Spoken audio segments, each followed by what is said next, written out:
Doctor Rahmat ತರೀಕೆರೆಯವರು ಬರೆದಿರುವಂತಹ ಹಳ್ಳಿಗಳಿಂದ ನಾವು ಚೈತನ್ಯ ಪಡೆಯಬೇಕು. ಈ ಪಾಠದ ಸರಳ ಸಾರಾಂಶ ಹೀಗಿದೆ. ಡಾಕ್ಟರ್ ರಹಮತ್ ತರೀಕೆರೆ ಅವರು ಈ ಲೇಖನದಲ್ಲಿ ಹಳ್ಳಿಗಳ ನಿಜವಾದ ಸ್ಥಿತಿ, ಸಮಸ್ಯೆಗಳು, ಶಕ್ತಿಗಳು ಹಾಗೂ ಚೈತನ್ಯದ ಮೂಲಗಳು ಕುರಿತು ಆಳವಾದ ಚಿಂತನೆ ವ್ಯಕ್ತಪಡಿಸಿದ್ದಾರೆ.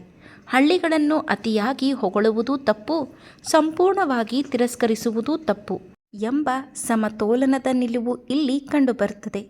ಲೇಖಕರಿಗೆ ನಾಗಮಂಗಲ ಭಾಗದ ಸಂಸ್ಕೃತಿಯ ಪರಿಚಯವಾದದ್ದು ಬರಹಗಾರ ಬಿ. ಚಂದ್ರೇಗೌಡರ ಬರಹಗಳಿಂದ. ಚಂದ್ರೇಗೌಡರ ಕೃತಿಗಳಲ್ಲಿನ ಪಾತ್ರಗಳು ತಮಾಷೆಯಾಗಿ ಕಂಡರೂ ಅವುಗಳ ಮೂಲಕ ಹಳ್ಳಿಗಳಲ್ಲಿ ನಡೆಯುತ್ತಿರುವ ಗಂಭೀರ ಬದಲಾವಣೆಗಳನ್ನು ಅವರು ನಮ್ಮ ಮುಂದೆ ತೆರೆದಿಟ್ಟಿದ್ದಾರೆ. ಹಳ್ಳಿಗಳು ಮುಕ್ತವಾಗಿವೆ ಎಂಬ ಭ್ರಮೆ ತಪ್ಪು. ರಾಜಕಾರಣ, ಪಟ್ಟಣದ ಕೆಟ್ಟ ಪರಿಣಾಮಗಳು ಹಳ್ಳಿಗಳೊಳಗೂ ಪ್ರವೇಶಿಸಿವೆ. ನಗರಗಳ ಅನೇಕ ಕಾಯಿಲೆಗಳು ಈಗ ಹಳ್ಳಿಗಳಲ್ಲಿಯೂ ಕಾಣಿಸುತ್ತಿವೆ ಎಂಬ ಕಟುವಾದ ಸತ್ಯವನ್ನು ಲೇಖಕರು ಒತ್ತಿ ಹೇಳುತ್ತಾರೆ.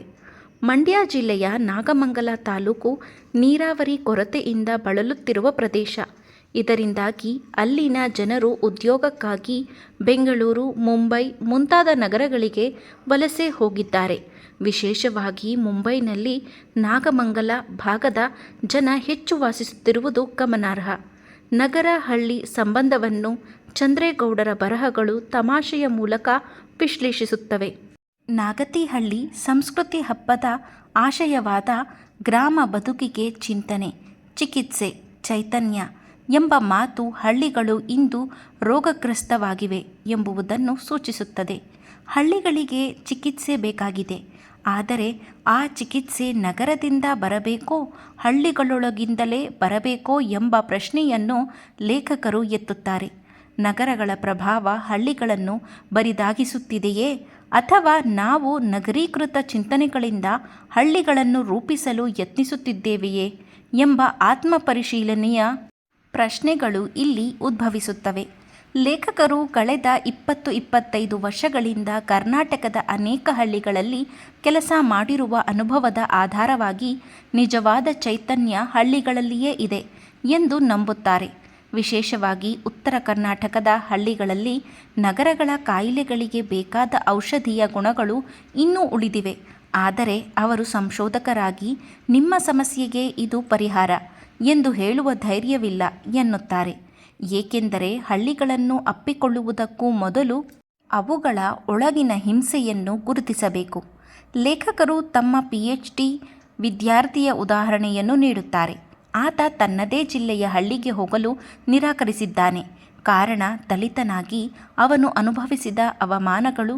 ಇದು ಹಳ್ಳಿಗಳಲ್ಲಿರುವ ಜಾತಿ ಆಧಾರಿತ ದೌರ್ಜನ್ಯವನ್ನು ಸ್ಪಷ್ಟಪಡಿಸುತ್ತದೆ. ಹಳ್ಳಿಗಳಲ್ಲಿ ದಲಿತರನ್ನು ಸಮಾನವಾಗಿ ಕಾಣಲಾಗುತ್ತಿದೆಯೇ? ಟೀ, ಊಟ ಎಲ್ಲವನ್ನೂ ಒಂದೇ ರೀತಿಯಲ್ಲಿ ಕೊಡಲಾಗುತ್ತಿದೆಯೇ ಎಂಬ ಪ್ರಶ್ನೆಗಳು ಇನ್ನೂ ಜೀವಂತವಾಗಿವೆ. ಲೇಖಕರು ಪ್ರವಾಹ, ಬರಗಾಲದ ಸಂದರ್ಭಗಳಲ್ಲಿ ಉತ್ತರ ಕರ್ನಾಟಕದ ಹಳ್ಳಿಗಳಲ್ಲಿ ಕೆಲಸ ಮಾಡಿದ ಅನುಭವವನ್ನು ಹೇಳುತ್ತಾರೆ. ಅಲ್ಲಿ ಅವರಿಗೆ ಮಾನವೀಯತೆ, ಧಾರ್ಮಿಕ ಸಾಮರಸ್ಯ ಕಂಡುಬಂದಿದೆ. ಆದರೂ ದಲಿತರ ಸ್ಥಾನಮಾನ ಕುರಿತು ಇರುವ ಪ್ರಶ್ನೆಗಳು ಅವರನ್ನು ಕಾಡುತ್ತಲೇ ಇವೆ. ಹೀಗಾಗಿ ಹಳ್ಳಿಗಳನ್ನು ಕೇವಲ ರೊಮ್ಯಾಂಟಿಕ್ ಆಗಿ ಹೊಗಳಲು ಸಾಧ್ಯವಿಲ್ಲ ಎಂದು ಸ್ಪಷ್ಟಪಡಿಸುತ್ತಾರೆ. ಗಾಂಧೀಜಿಯವರು ಹಳ್ಳಿಗಳನ್ನು ಭಾರತದ ಆತ್ಮ ಎಂದು ನೋಡಿದರು. ಹಿಂದ್ ಸ್ವರಾಜ್ನಲ್ಲಿ ಪಶ್ಚಿಮದ ನಗರ ನಾಗರಿಕತೆಯನ್ನು ಟೀಕಿಸಿದರು. ಆದರೆ ಕನ್ನಡ ಸಾಹಿತ್ಯವು ಹಳ್ಳಿಗಳ ಕಠೋರ ವಾಸ್ತವವನ್ನು ಹೆಚ್ಚು ಚಿತ್ರಿಸಿದೆ.